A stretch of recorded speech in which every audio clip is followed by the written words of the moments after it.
বউ। অলস ছেলের গল্প, অপু ও অলসতা। এই গল্প একজন অলস ছেলের, যার নাম অপু। সে মেধাবী হলেও তার অলসতা ছিল তার সবচেয়ে বড় বাধা। মা, রান্নাঘরে কাজ করতে করতে, অপু, আর কতক্ষণ ঘুমাবি? সকাল হয়ে গেছে, বই নিয়ে বসো একটু। অপু বিছানায় গড়াগড়ি করে। মা, আজ না, কাল থেকে একদম নিয়ম করে পড়তে বসবো, প্রমিস। শিক্ষক ক্লাসে বিরক্ত মুখে। অপু, তোর হোমওয়ার্ক কোথায়? অপু ধীরে ধীরে উঠে দাঁড়িয়ে। স্যার, শরীরটা একটু ভালো না, তাই করতে পারি নাই। বন্ধু রাজু, দোস্ত, তুই তো সবসময় এই কথা বলিস, কবে যে তোকে পড়ার টেবিলে দেখব। এইভাবে দিন চলতে থাকলো। অপু প্রতিদিন অলসতায় দিন কাটাতো, আর পড়াশোনার কথা ভাবত কেবল কাল থেকে শুরু করবে বলে। একদিন স্কুলে ঘোষণা এল, প্রধান শিক্ষক, আগামী সপ্তাহে বার্ষিক পরীক্ষা শুরু হবে, সবাই প্রস্তুত হও।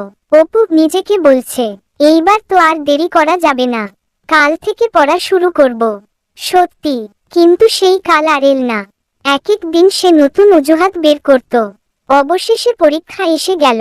পরীক্ষার দিন অপু প্রশ্নপত্র দেখে চমকে উঠছে। ওরে বাবা, এসব প্রশ্ন তো কোথাও পড়িনি আমি।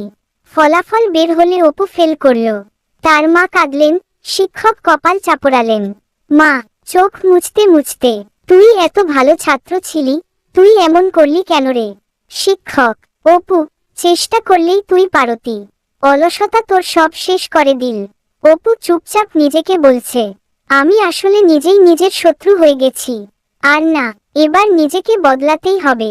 এরপর অপু বদলে গেল, প্রতিদিন নিয়ম করে পড়তে লাগলো। বন্ধুরা আবার তার পাশে এল। পরের পরীক্ষায় সে ভালো ফল করে দেখিয়ে দিল, চেষ্টা করলে অসম্ভব কিছুই না। অপু হেসে বলছে, এখন বুঝি অলসতা মানেই ধ্বংস, সময়মতো কাজ করাই সঠিক পথ। এই গল্প আমাদের শিখায়, অলসতা যতই আরামদায়ক হোক না কেন, তা জীবনের পথে বড় বাধা। চেষ্টা আর পরিশ্রমেই সাফল্য আসে।